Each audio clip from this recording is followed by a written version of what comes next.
We are live. So, welcome, Bob. And welcome, everybody. And it's always wonderful to be here with all of you. Today, it's Wednesday, April 3rd in Europe and US, and Thursday, April 4th in Australia. How wonderful is that? You are watching Cosmic Guardians. We will be live with you every week on Wednesdays, usually at 10 a.m. Pacific Time, 12 noon Central Time, 1 p.m. Eastern Standard Time, 7 p.m. Sweden, and 8 p.m. Greece. But today, just because we honor our precious special guest, Bob Eden from Australia, we go live a little bit later than usual for our time here, right? I'm Anne, coming to you live from Greece, and our special guest today is Bob Eden, all the way from Australia. And we will talk about how to simplify your life.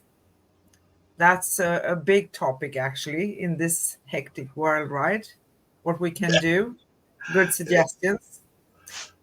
Last week, which was pre-recorded, we had another special guest, and that was Corinne Mooney. And we talked about her personal story and her spiritual work. Corinne is a very experienced healer and couple counselor, you could say, among a lot of other things. And you can read more about her at angelplaceonearth.com/post/Corinne Mooney and find out more details about her. You can also look at the replay in Cosmic Guardians. So here we go. Good morning to you, Bob, and good night to me, right? Well, Welcome to don't the be, show, and it's happy to have you here. So let's go on, please. yeah, well, it's good morning for me, but don't say good night yet because we got a show to do, you know. Exactly. Yeah, I'm just watching the false dawn. The day is breaking. Another day is dawning here in the beautiful Whitsunday Islands. Ah, It's yeah, wonderful to be alive, right? To be yeah, here. yeah, Yeah. yeah, yeah. And well, you know, if I die, there's always the next time round. But anyway, um, I think I'll kick off now and just describe uh, what my life is like now, um, and how I drive my life. Um, so for me, my life is very, very simple now. I drive my life under two basic principles, and the first principle is the KISS principle, which everybody knows, but I've changed it. So my KISS principle is keep it simple, sovereign. Now, I changed it from keep it simple, stupid to keep it simple, sovereign, because I have found that the words that I consciously choose to use actually create my reality. So I'm not stupid, but I am sovereign. And so that's the first principle, the KISS principle. And then the second principle is the SUE principle, SUE. And that's something I coined about 15 years ago. And it just stands for all are sovereign, unique, and equal. And Yeah. everything else just flows from that. And I can't really argue with that principle. That's for if we are all one, then we are all equal. How can it be any other way? So those two principles reside under the umbrella of integrity. Um, and it's like without personal integrity, none of this magic that's occurred in my life would have happened. Because if I can lie to myself, I can lie to anybody else. So yeah. So that's those are the guidelines for my life, if you like. And now, for me, there's only one law, and that's do no harm. And then I've only got one right, and that's the right of self determination. which covers just about everything. It's like the three laws of robotics. As long as I do no harm, I can do what I like, and be who I like. So now I've learned that my body is so much smarter than me. It always knows what it needs, and the only time I've ever got in trouble in my life is when I don't listen to my body. And so now, when my body's tired, we sleep, and when my body's awake, we play. And it all really stems from, how can I put it? In 2005, when I became a ship's captain, Master 5, not big ships, just getting there, but the first time I took a boat out, I realized, oh, Bugger Bob, you are responsible for the lives and well-being of all these people on the vessel. You're responsible for the safety of the vessel, even the vibe on the boat. It's all down to you. And that was a light bulb moment for me. What I did then was I took that ideology and applied it to my life.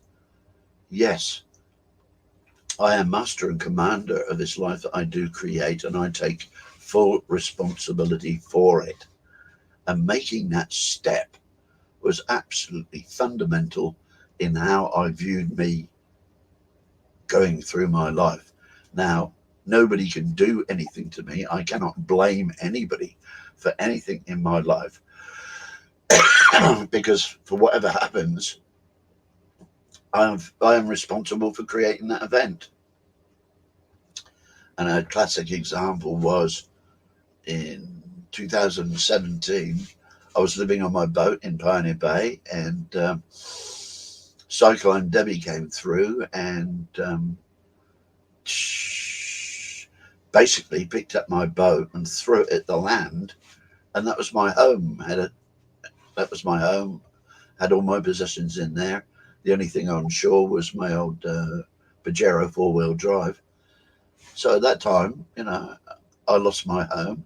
I managed to save my 2 dogs and me and my sense of humor. And people are going, oh, Bob, you've lost everything. Poor old Bob. And I said, well, hang on. I've just witnessed Mother Nature at her boldest and brassiest. There were shipping containers being blown down the street and petrol pumps being blown off the stands. And, to experience that was amazing. But I asked myself this question. Okay, Bob, you've created this event in your life. What is the lesson you need to learn from this?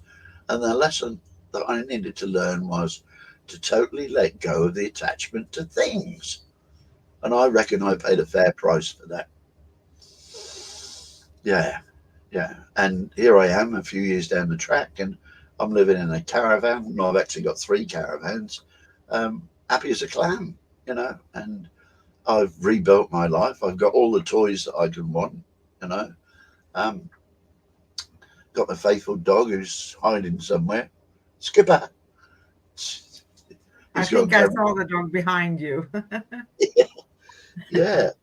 And so that's it. It was taking responsibility for my life. And I love, it's like, people can come to me, but I don't have their answers. But I might have, and people are always looking for the answers. Why am I here? What am I supposed to do? What's my purpose?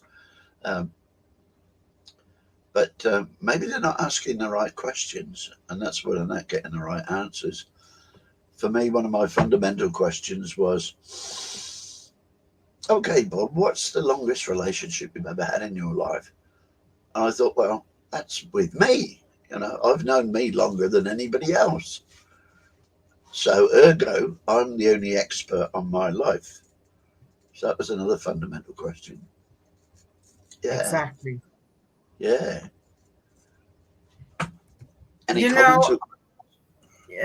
No, yeah, it's only me. That's all But right. it's nice to know when we step into our personal power, just like you have done, right? We realize that I own my decisions, and maybe everything is not in my hands, but my power lies in my response and what I choose to do with it, right? Mm. Well, it's simple. And I ask this question a lot, and it really pisses off a lot of people. you know, I drop it into a conversation with people and say, well, if you are not creating your life, who is? Yeah. And if you don't know and for me, if you don't know the answer to that, you are a victim by definition.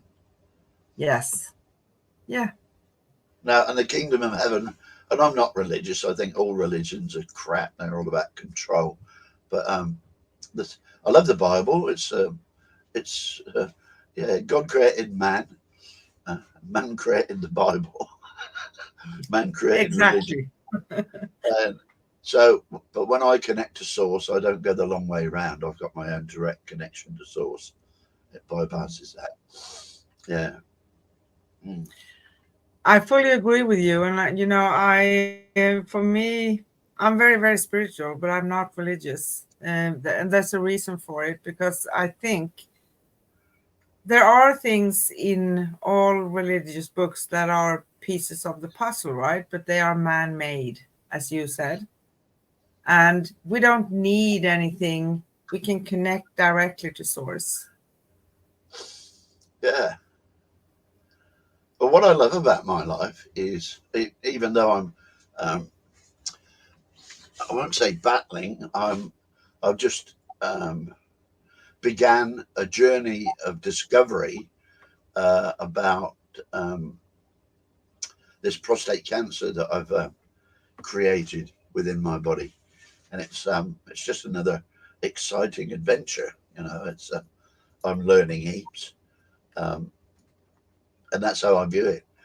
Um, so many people, there's so much fear attached to the word cancer, like, um, and the whole Western medical system like feeds on that fear, and it's that fear that drives so many people to just uh, obey their doctors, But no, it's just, how can I put it? There's a phrase, I prefer knowing to knowledge. I explain that. How can I put it? Uh, so talking about knowledge, I know what I know, and I know what I don't know. But what makes my life exciting, or what is a good playground for my intellect, what is a good playground for my mind, if you like, is Yeah. I don't know what I don't know, and so I have mastery over my mind, and I treat it like I treat Skipper, my little puppy dog. I'm a good parent, a good caretaker, and I realise that my mind needs exercise. So when it starts getting feisty and intrusive, and disturbing my presence in the now, I know it's saying it needs some exercise. So I say to my mind, "Hey, mind, you go off and do some research on sonoluminescence or something." And off it goes, wagging its little tail because it's had some attention from the master, and it comes back and reports to me, and I pat it on the head and give it a treat and say, "Thank you, mind, you've done a great job. I'll take you for another run tomorrow." And that's how um, I, for me, my mind is just a tool that I use when I choose, for I'm so much more than my mind. And in the Bible, it's funny where Adam and Eve got kicked out of the Garden of Eden. Uh, I don't see them in my garden, but um, they got kicked out of the Garden of Eden for eating from the tree of knowledge. Now that just says to me, like, the original sin is actually the pursuit of knowledge. It's strange, isn't it? That's strange. Yeah. It is very strange. And, the Bible is filled with a lot of, you should do this, you shouldn't do that, you're going to go to hell if you do this. So many things, right? It's not really in all parts coming from a place of understanding and seeing someone and letting someone experience themselves, is it? No. Well, I truly believe that the kingdom of heaven resides in all of us, and Yes. as we are part of creation, we are creators ourselves. It has to be that way, um, and that's why, you know, having that realization and knowing that I'm responsible for this life that I do create, how the life I create is only limited by my own imagination. Yes, Yeah, it is. yeah. And talking about this journey with prostate cancer, it's like I'm learning heaps um, because, well, I've worked as a scientist in this lifetime, but also apparently I was a scientist back in Atlantis. So it's like, I've already been there, I've done that. That's why I did so well in research during this existence, because I've done it all before. And I'm learning so much about um, all the different sorts of cancers and health and well-being, and my experience with the Western medical system has not been a journey of joy, um, or encouraging me to believe that they know what they're doing.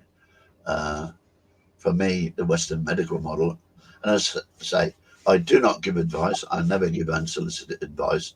All I ever do is share my story and share what works for me, and also the results of any research that I personally carried out. So nobody can construe anything that I say is advice. But for my own life's journey, um, 3 o'clock in the morning, November 1994, I woke up with a panic attack. My body was thrashing around, and it frightened the crap out of my wife.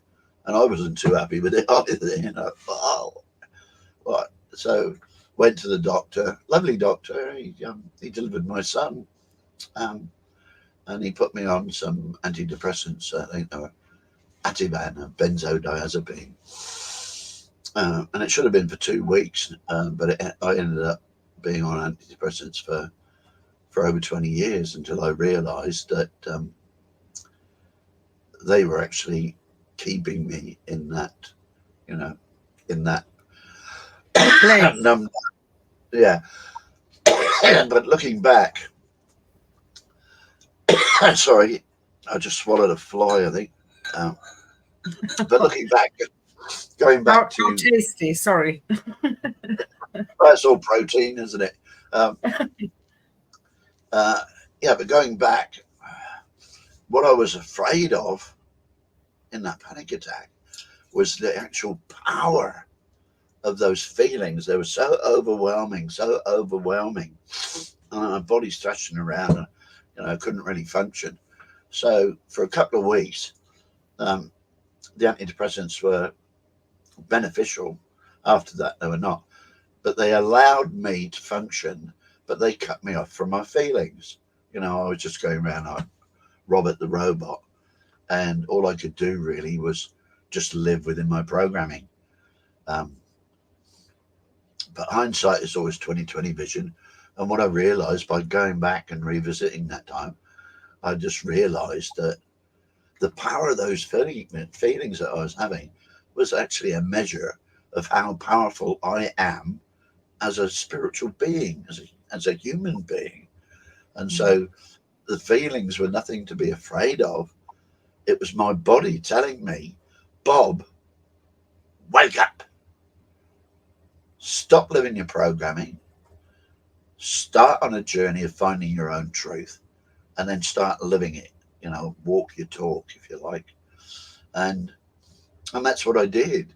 In about 89, uh, my family and I, we emigrated to Australia in November 89, but in about June 89, I got involved in a gasoline fire at home. I really got badly burned, and it was kind of embarrassing because I was working for Esso Petroleum in their research facility, and all my workmates called me Barbecued Bob, you know. But anyway, that my time in the burns unit, all that's another story, and it's part of my next book that I'm writing, The Adventures of Bob, Small Tales That Built a Big Life. Yeah, so we emigrated in November 89, and by February my wife and didn't like it here, and so they went back, and that was hard. But it was like we came to Australia to make a new start, but then realised that all we'd done was do a geographical, because like all we'd done was taken our junk with us. And Pam and I, we had how can I put it, a magazine marriage. Like, we never argued with each other. We never shouted at each other. We never swore at each other. But the other thing is, we never shared our truth with each other. Every time Pam would do something that would piss me off, I'd just swallow it, and she did the same. So we never. And after 13 years, we started snapping at each other, and starting to get hostile. And coming to Australia really focused our attention on, look, we've both been working so hard for 13 years. We're strangers living in the same house, and so we decided to split. And although it was hard, I knew it was the best thing to do, other than spending another 30 or 40 years under a sense of duty, living with somebody that you hate. So we split, and then early in 90, I was living in a house in Fremantle that had a sweat lodge in the garden, and surrounded by lots of spiritual people.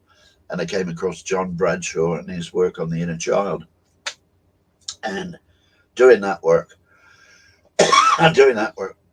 just absolutely, John saved my life, really.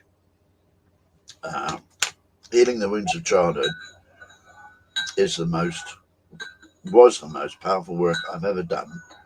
And I think, in a way, I'm still doing bits of it. It's like peeling the layers of an onion. But what I've come to realize is it's coffee time. What I've come to realize is I hate using the word we because I hate using the words you. I hate using the word should, would, could, or ought to. All of those decry a conscious choice. But my observation over my life is that we live in a society that we've created that produces wounded children. And I can't imagine any child growing up in any Western family that's had all their emotional and spiritual needs met. And there's a lot of talk about child abuse and child sexual abuse, but there's emotional abuse, spiritual abuse, geographical abuse. And for me, they're all the same. There's none are worse than the other. For me, the common abuse that is prolific in our society is the abuse of abandonment. Yeah. Now, I can remember being about 3.5, dressed in my corduroy little jumper suit with a hood and everything, and I was in a supermarket somewhere and I couldn't find Mum. She disappeared. And I was absolutely terrified. Absolutely terrified. Yeah. And it was that memory that brought me to this realization that in Western society now, if you go back to feudal times or when we lived as tribal communities or even feudal times, a child was born to mum and dad, and when they went out in the fields, they took the child with them. So the child had always this constant connection to the parents, and it's a physical thing, but it's also an energetic thing. It's a spiritual connection, and if mum and dad wasn't around, there was brothers and sisters because they always had big families. Because big families meant more hands to work the land, and then there were aunts and uncles in the community. So they had this. Every child was raised not only by their parents but the whole community. Now in our society today, children are being abandoned at the ages of like 3.5, 4 years old when the parents both have to work. So they hand their kids over to the state, and the state becomes the parent. And so that's the big abandonment that just about everybody suffers from. And my conclusion about healing the wounds of childhood, I reckon all the damage is done in the first 7 years. I might stretch it out to 10, but, and I was born a magical being. Have you ever noticed a little toddler, when they start walking and they're wandering around, they got their starfish fingers and hello, just learning to speak in the world. It's magical. And that's how I was born. But being magical is hard work for a lot of parents and society, and so it all gets beaten out of us, doesn't it? Yeah, it does. And I've been talking about that and thinking about it for many years too, because I have a funny story, but it's true. I grew up with my great grandmother. She was born in the late 1800s. So I'm born in the 1900s myself, right? And I had my grandmothers, both of them. And now we're living in the 2000s, okay? But I think that in the old days, because I grew up, I had a very modern family. My great grandmother was a widow, but she never remarried, but she was living with someone for 40 years. And that was bold in those years, right? That was from 40s to probably 70 something, right? And but they had time. They had time, and you could feel a security as a child. I remember everyone else, because I'm born 64, and everybody was managed in the way that you mentioned, right? So parents had to work. It's a system, Yeah. but we need to find a way to move through the system. But they have to leave their kids for daycare, and then they go to work. So who's going to raise the kids? Yeah. Where are the values coming from? Who are these people raising the kids, right? Well, it's funny. If I look at my life, I was born 52, and in that era, one tradesman carrying out his profession, whether it's carpenter or blacksmith or whatever, could earn enough money to afford a house for his family and a little car maybe, and 2 weeks holiday by the seaside every year just from one income. Yeah. But now the system has put so much pressure on that both parents need to work, and some of them have more than one job. So they've got very little spare time for their children, and the cost of living that's been inflated intentionally, because if people are so scared of losing their job and scared of losing this huge house that they've got that they only spend a couple of hours in a day, yeah. And it's crazy, but I see everything as intentional. There is a program in place in the background, run by whoever you want to call it, that is conditioning us to accept corruption. Yeah. We're not supposed to live like this. When I wonder how what should my life look like, I just go back to the dolphins.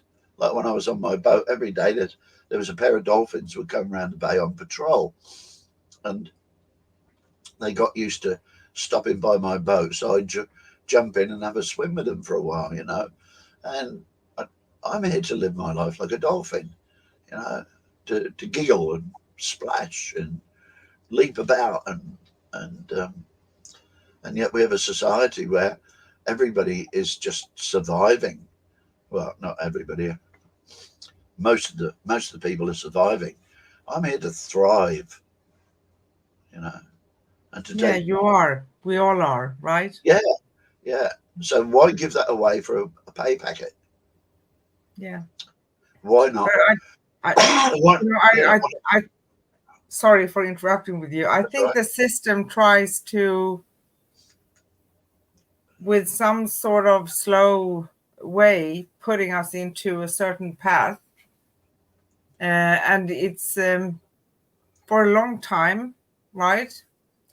And it takes, for us to see something else than what we think we know, we need to expand our mind to look beyond things, right? Because everything that we see are not exactly as we think it is. And it's about questioning. It's both spiritual and also practical in the world, right? So we need to listen to different things, ask questions, and ourselves questions. Is this the way I want to live? I think most people, if they could pick and choose more easily or thought about it, maybe they wanted to raise their kids by themselves. Yeah, Yes? well, I had the great fortune of in about 93, 94, I was very active in the folk music scene and the Irish music scene in Western Australia. And I met a lady, Val Hastings, and originally from Wales, beautiful singer, played the spoons, brilliant spoons player. And when she and her partner had children, they both quit their jobs. David became house husband, and Val would work at home typing stuff for legal documents or stuff. And we teamed up as a duo, Val and Bob, and we were at every festival, and the people were saying, "Oh, we can't imagine a festival without Val and Bob," and yeah, and yet they were always there for their kids, not not saying that the kids rule their lives, if they all wanted to go to one of Val's gigs, they'd take the kids along with them, or go to a festival, they'd take the kids along with them. And if it was late, the kids fell asleep in the corner and, under some cushions. So that their lives weren't ruled by the kids, but they were part of and stayed in contact with them. And Val was like, she was a powerhouse. She was president of the SID, sudden infant death thing, and I've seen her rip politicians apart. She really knew who she was and where she was coming from. Yeah, she was one of one of the few angels that I've been lucky enough to spend time with on this planet.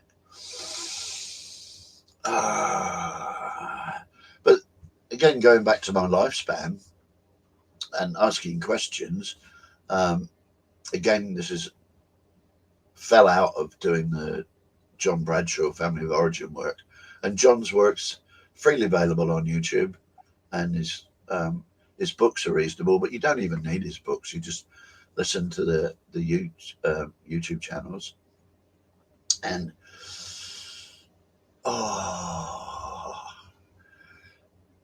question everything. That's when I had that realization that I had to find my own truth. So I started questioning everything, and I was so angry when I realized that everything I'd been told by our parents, by the education or indoctrination system, and especially by mainstream media, was a pack of lies. I was so angry. So angry. So I started questioning everything and to find my own truth. And how did I know what was my truth? Whatever resonated with my heart. And that's how I built my truth and built my life. And that's how I walk my talk. And that's exactly what I'm doing with this prostate cancer thing. I've done my own research, and as far as Western medicine goes, all of their procedures involve causing me harm. They've forgotten the Hippocratic oath of do no harm. Like when I had a biopsy, I wonder how my prostate felt when it was stabbed by a needle a dozen times. How can that be good for my immune system? How can having radioactive fluids injected into my body be good for my immune system? How can 20 years of taking antidepressants, which are a chemical, which are a petrochemical, how can 20 years of ingesting a toxin be good for my natural, God-created body and immune system? No, it can't. Everything that Western, for me, this is just my summary, but for me, Western medicine has its places. Like when I fell over and broke my wrist, they reset it, although they bungled a bit, but that was good. But the rest of the time, Western medicine is totally focused on alleviating or ameliorating the symptoms. They're not interested. They pay lip service to finding cures, but the whole thing about Western medicine, it's targeted at dealing with the symptoms because, well, the Rockefellers have been running the medical system since the 1920s, 1930s. And their bottom line is curing people is bad for business. And that's sad to say, but that's my observation of what's going on. And but you're right. They don't focus on curing. They're taking away the symptoms, but you still have or putting people on medications. Well, it's simple. A classic example, like soldier on, soldier on. Somebody's got a headache, and there's take this painkiller. And Western society, and especially the States, it's just become a pill popping society. My body, when I get a headache, that's my body telling me there's something wrong here. What do I need to do about it? Maybe I'm dehydrated. I'll have a glass of water. Yeah, that was it. I was dehydrated. That's it. But I've dealt with it. I've listened to my body. It's saying, Bob, you need to do something here. Here's a statistic for you. Americans account for about 5% of the world's population, yet they consume 90% of the world's pharmaceuticals. And a lot of them are multi-dosing. They'll take this pill because this is wrong with them, but that causes this effect. So they take a pill to counteract that effect, and there are no side effects. And then that causes another effect. So they take another pill for that. And yeah, when we get your meds balanced, you'll be fine. it's, what's that phrase? Cognitive dissonance. Yeah. I cannot for me, that's the definition of insanity, is to believe that by putting a toxin in your body, it's going to do you any good. Thankfully, I've been exposed to natural remedies like Jim Humble's MMS back in 2005, and now chlorine dioxide, which is now chlorine dioxide. So that's what I'm using to to treat my prostate. But there's loads of others like baking soda and molasses, apricot kernels, hydrogen peroxide. Questions. I love questions. And I ask myself, like, okay, when did obesity kick off? Who invented allergies and when? And so look back through time, and it's in the 50s. Like when I was a kid, there were no fat kids. And we were all lean and mean and stringy, and if there was a fat kid, it's like 1 in a million. But now, it's like, where's the skinny kid? It's totally reversed. But if you look at how this like allergies have sort of escalated, and obesity has escalated, and heart attacks have escalated, and they all tie in with, well, like monocrop farming and the mass distribution of processed foods. Yeah. Yeah. And it correlates. And the same with like antidepressants. If antidepressants were effective, how come suicide rates are increasing? Now, what has been my experience with them during the time I was taking these antidepressants, I just developed a database, a spreadsheet, if you like, of all the side effects and symptoms, and every one of them, there was a common denominator within them all, can produce feelings of panic, anxiety, and suicidal thoughts. And I thought, once I'd made that connection, it was a no-brainer. I thought, taking these things, it's a self-fulfilling prophecy. They're keeping me in that state. So yes, if I keep on taking them, my depression will be a life sentence.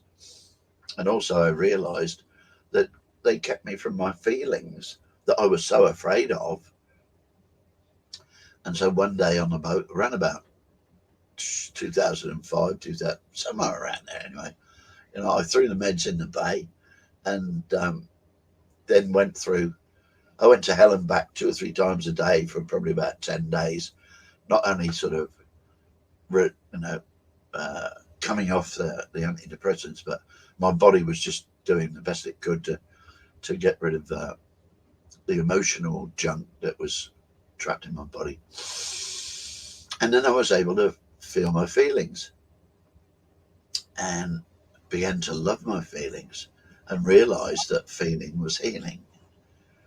Now, how I explain that is, every time I felt terror as a child, that memory, that moment had an energy, and they explain it as, it resides in the subconscious, and only gets released in little bits. But my explanation is, it actually gets trapped in the body as a body memory, as an energy within the body, and it's like a wound of the soul, a soul weight. So it's a heavy weight added to your soul. And as I went through life, it just got heavier and heavier and heavier until such time as November 1984, when I had that panic attack. And then I realized that I had to listen to my body, because my body still had all these wounds of my childhood trapped within me, and I needed to release them. And so I did that with a two-pronged approach. The first one was, this is about 93, 94, doing John Bradshaw's work. I'd been frequently revisiting my childhood and sitting in those moments and remembering, you know, and I was at the stage where, God, I hate you, Mum. You're always beating me. You're supposed to love me. Why are you always beating me? And I bloody hate you. But you got to love your mum, because you only got one mum, you know. And it was that dichotomy that was like tearing my soul apart. So one day I sat down and wrote the letter to Mum. Dear Mum, Bobby here. Just writing to tell you my story of how I felt as a child growing up in our family. Please note, this is not about blame. I'm just telling you my story. Please tell me yours. So I started. And I thought it was just going to be a couple of pages, but it ended up being about that thick, you know. It was a real tome, like War and Peace. But Mum, I hated it when you bashed me with a saucepan. I hated it when you hit me with the tongs from getting the washing out the boiler. I hated it, you know, when you abandoned me in the supermarket. Just got every memory I could. I just wrote them down until I got rid of all those intellectual memories, if you like, on paper, and then signed it. This is just my story, Mum. This is not about blame. Please tell me your story, your loving son, Bobby. And then the hardest thing I did was actually go and post that letter. You know, I was shaking like this when I went to the post office, because Mum was back in England and I was in Australia. And that's one of the hardest things I ever did. Mum eventually wrote back, oh, Bobby, you must think I was the first mother. It's a whole third. But I was only doing my very best. So I wrote back, Mum, this is not about blame. Tell me your story. So eventually she wrote back. She was born in Germany, 1924, between the wars. Dad was an alcoholic. Mum was a control freak. Her cousins were in the SS, so they were shot. Basically, she had a really violent and dysfunctional childhood too. And by her sharing our story, the light bulb went off. Yes, Mum was doing her very, very best. But all she could do was dump on me what got dumped on her. And so by getting her story, I could move from hatred through understanding back to love. And I was finally able to forgive Mum. And so that's the essence of my work. Like, if you don't heal the wounds of your childhood, if you don't hand it back, you pass it on. But a few days later, I found her in England, and she was back in hospital with a brand new incidence of bowel cancer. She had one when I was 17, that's 69.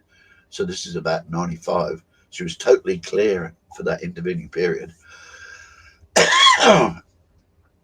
And that's the first time we spoke as mother and son, and both crying our eyes out. And, you know, it was brilliant. It was brilliant. And then 3 days later, she died.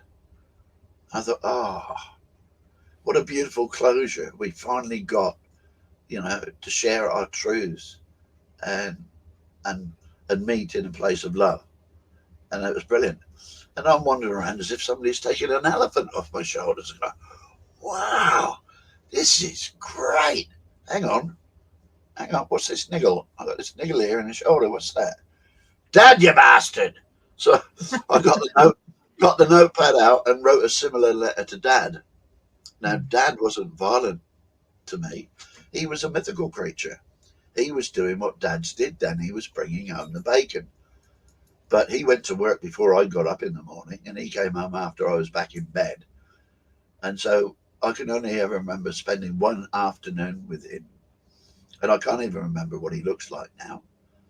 So I just wrote, and he'd already died by this time, and he died of throat cancer. And so I just wrote the same letter to Dad. Dear Dad, why didn't you spend more time with me? Why didn't you come to school sports days? Why didn't you take me fishing? Da, da, da, da, da, da, da. And then your loving son, Bobby, put it in an envelope, wrote to Dad in heaven, and then burnt that envelope. And that's how I handed back to Dad. And that was just so fundamental to realize that, they were doing their very best, but they were just a product of the system. And if you don't hand it back, you pass it on, which is why, and this is not advice, just a recommendation, whichever way you do it, heal the wounds of your childhood. Otherwise, boy, you're gonna carry that weight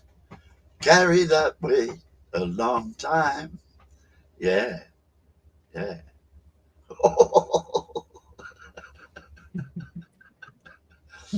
Oh dear.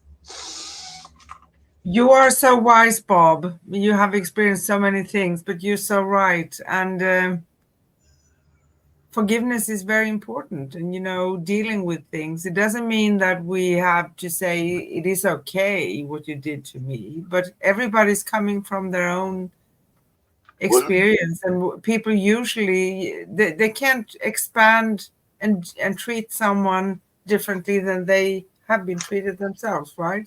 Yeah. So it's carrying on. It's funny, and this upsets a lot of people. All this thing about gender identity that's poisoning our society at the moment.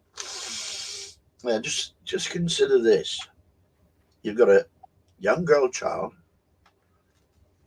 that's being terrorized by a significant male, whether it's, a dad or uncle or whatever. And that memory becomes like a wound, a body memory, that for this little girl, males are dangerous. And so who does she choose, or what identities she choose in adult life? Well, she's not going to have a relationship with a male because they're dangerous. So it's making a choice through fear. Then she is only left with, she's got to have a relationship with a lady, a girl, And the same works for the boy child that's wounded. For me, God created Adam and Eve, end of story, period, full stop. There are only two genders. Yeah, there are only two genders, and I agree with you. And I have a slightly different take, but it's similar. But I do very much agree with you. When two genders, and then we have, how do they say it in English? Sexual preference. That's another thing, but there are only two genders, right? So if I'm not, the problem is if I'm not happy, like you said, that there's a wound inside of me. I want to change something. That's going to be different. For instance, changing my gender, which is not really possible anyway, because there are going to be side effects from that thing too. And as long as you're searching for things outside, you cannot find happiness outside. You cannot. Yeah, It's not but possible. that physically changing gender is like a sin against God. I see it in this way, Yeah. because it's kind of a weird topic for me, in the sense that it's so spread in the world, right? But it's also a symptom that when I'm not happy, I'm trying to change other things that are not going to work. But if God is living in here, why do I need? Because I'm doing it to myself. I'm harming myself if I do something, right? Does that make sense? Yeah. And like all addictions stem from childhood abuse. Yeah. The addictive behavior, because that message that I internalized from my mum was, Mum's always beaten me, therefore she does not love me, therefore I'm unlovable and it's all my fault. Now, the underlying message that I internalized was, I don't have the right to thrive. I don't have the right to be happy. I don't have the right to live, and all addictions are little ways in adult life of killing myself. And so once again, healing the wounds of childhood is just so fundamental. It was for me. It changed my life, really did. And now, where do I see myself in my journey? Well, I lost my belief in me when I was about 4 3/4 years old, and I can still picture it in my mind's eye. It was a Sunday morning.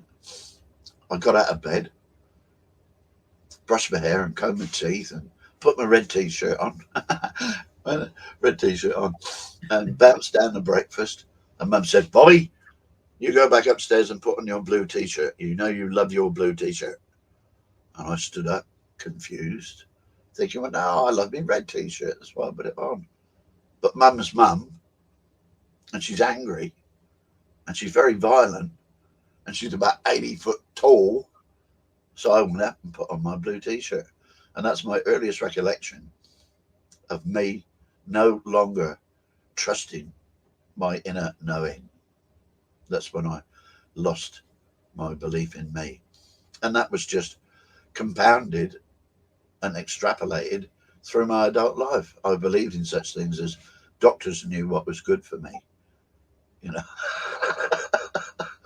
and politicians are good people.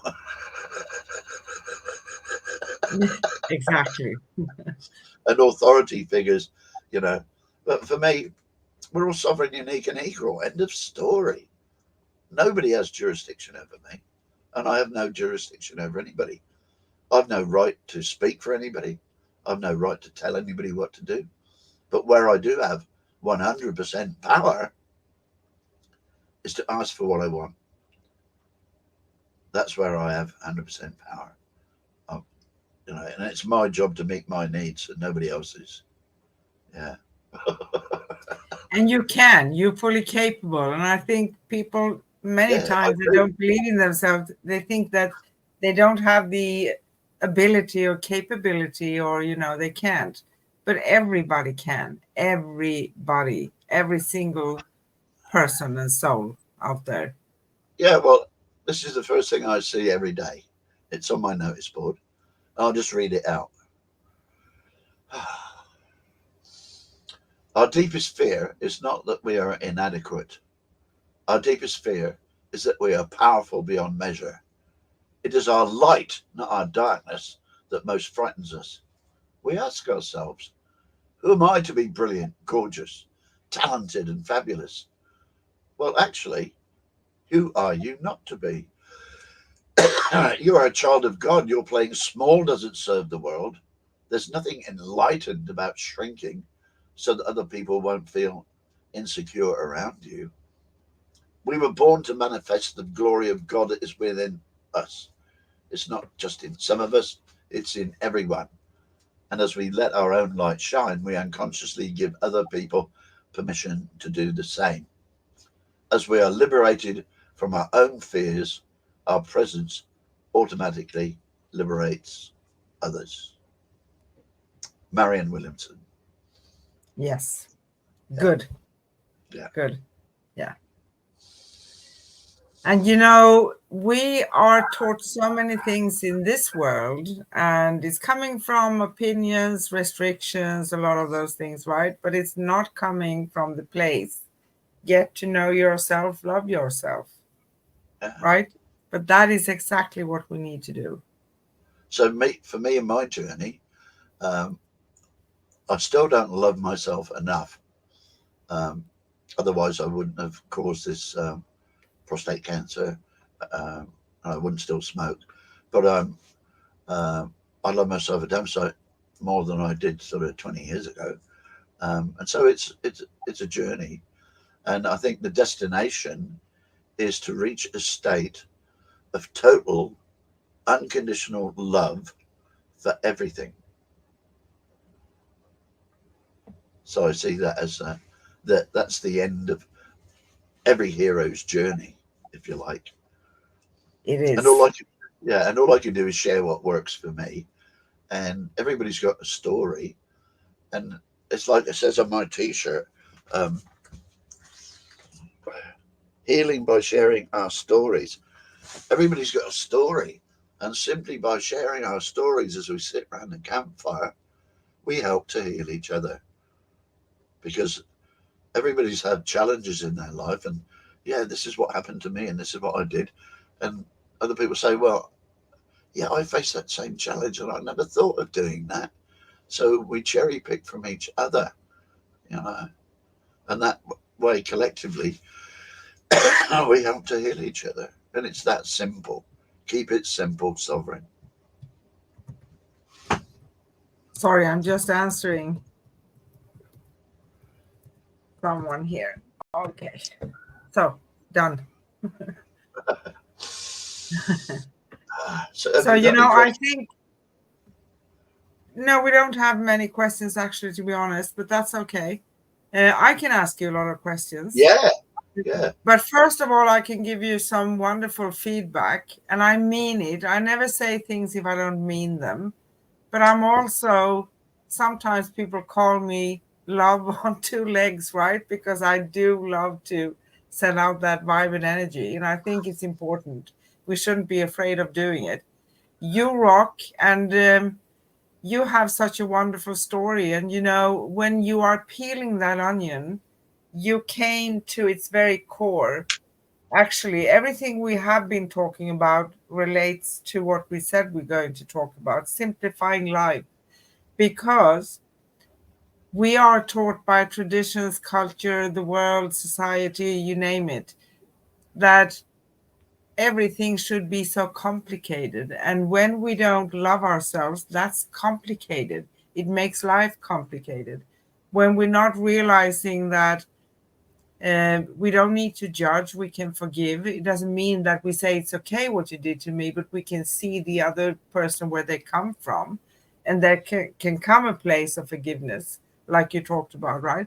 I just love your story. Simplifying things. It's not that complicated, but we do complicate things, right? Yeah, well, for me, it's simple. There are two houses you can live in. You can either live in Headspace or Heartspace. Now, if my life gets complicated, it's because I've allowed my mind back into the driving seat. And so I spot that, you know, really quickly now, really quick. Well, it hardly ever happens anymore. And so in my mind's eye, in my own visualization, I just reach into the car and grab my mind by the scruff of the neck, throw it in the boot and put my heart back in the driving seat. And then my life is simple again. Yeah. Now, within the silence of my heart, I found a place I call my knowing. And that's why I say I prefer knowing to knowledge. Now, in this place of knowing, it's like a feeling. It's of contentment, invincibility, connection to source. I feel as if I'm made of unobtainium, you know, just indestructible. But it's also a gateway for me to a place I call the universal library of all that there is to know, and other people call it the Akashic record. And over the years, I'm getting a stronger and stronger connection to that place, and that is where my books came from. I didn't write my books, they came through me. That's where my insights come from. They come through me. When I go up on stage, the manner in which I deliver the music and the songs, that energy comes through me, which is why I get butterflies in the tummy in the green room before I go on stage, because my body is raising its vibrational level to be able to channel this energy. And it is so simple. It is simple. Because I'm responsible for this life that I do create, what I radiate, I create. So I consciously choose to radiate joy. Why wouldn't you? And what comes Exactly. back? What? It's that simple. Choose how you want to live. In 2005, again, pivotal year, and I won't go on for too much longer, but I asked myself another question. Two We questions. don't have Actually. any questions, only me. But you are so brilliant. You do this fantastic. This is the first question was, okay, Bob, what's your purpose in life? Oh. So at that time, I set my purpose to be to simply define my own truth. And how do I know what is my truth? Whatever resonates with my heart. So bang, I got the big one out of the way. I've got my life purpose nailed. I said it, you know. And then the second question I asked was, well, as a spiritual being having a physical experience, how do I want to experience this life, you know? And at that time, and I urge everybody to set their own, but this is my conscious life intention. I am invoking the power of I am here to have a gentle, joyful, loving, healthy, and abundant life. That I am here to have is my command to the universe, but it's also my address for the universe, so the universe knows where to deliver what I've commanded. And since I put that command in place, that is pretty much how my life's unfolding. So I'm just kicking back and letting the universe do all the hard work. And 20 times a day I'll look up there, because that's when I look up there and wink, that's me winking at the universe if it's done something good, or if it's thrown a spanner in the works. I'll say, yeah, okay, I get the message, mate, I get the message. So it's having that connection to source that's just so comforting. So comforting. It is. Oh. That was wonderful, right? Yeah. Do you feel like we wrap up? Yeah, it feels like that, doesn't it? Yeah, it's okay. Yeah. And, we would be happy to have you on again if you would like to. Yeah, yeah. Yeah. See, my mission is to eradicate suicide, and that's what gives me my zest for life now. But everything I do really is, if I can save one life by sharing my story, then all the work I do is worth it, you know. And if anybody wants to know the 7 or 8 steps that I went through, if they just sign up to my mailing list, they get a free copy of my story. And at the end of my story are the 7 steps I went through. And if they want some guidance on that, then please contact me. But really, nobody really needs to contact me. Read my story if it resonates with you, and there are tools that I've discovered that resonate with you. Give them a go. What have you got to lose? Nothing. You don't know until you try. But if you are struggling, then please feel free to contact me. And for me, I'm not here to offer hope. For me, hope is for victims. Sovereigns take action and create. Yeah. So it's time to stand up. Stand in your truth. Yeah. Because in the final analysis, that's all I have is my story. Nobody can change it. Nobody can deny it. It is indestructible and inviolate, irresolute. Yeah. And everybody has got a story. I can add something to that too, because when we are in a place of resistance, that's when we don't want to look at our childhood or challenges in our life. We keep them in here, and we think that that's holding us safe, in a safe place. But it's the opposite. When we are opening up and we let it come out and we have a look at it, that's when we can become free. We cannot become free without doing that. And if you think of taking time to doing that work, that can take a different time frame for different people, right? It's not that scary. It's better because there is light on the other side when you come out of it. If you Yeah, don't do it, you're going to continue that loop forever, right? yeah, yeah, yeah. And if you don't learn the lessons during this lifetime, you, you get to have a go at them the next No, I'm time. not. Yeah, well, I'm not coming back. Are you coming back here? I don't know. I quite like it here, and apparently, somebody said that was a scientist in Atlantis, but the same person also told me that I've had over 200,000 lives. So no wonder I get tired. No. Sorry. Yeah, no wonder, right? Yeah, you're a very old soul, Yeah, but you have a young spirit. That's different. And you are connected to your inner child because you healed your inner child, making you have a great sense of humor, right? yeah. The day I start laughing is the day you can shoot me. Yeah. But thanks so much, Anne. It's been a joy. It has been my pleasure, Bob. And we're going to find a time when you can come back again because you have a gold mine of stories to share, right? And there's always someone who you actually make an impact on, or maybe more than one, right? And even if it's only one person, it's worth it. And that one person may spread it to someone else. That's going to spread it to someone else, and it grows. So But that's what I found is that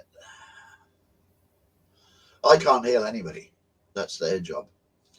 All I can do is to go through life and let my own light shine. And it's yes. that shining light that attracts people. And they start asking questions, and a dialogue begins, and a sharing of stories begins, and healing begins.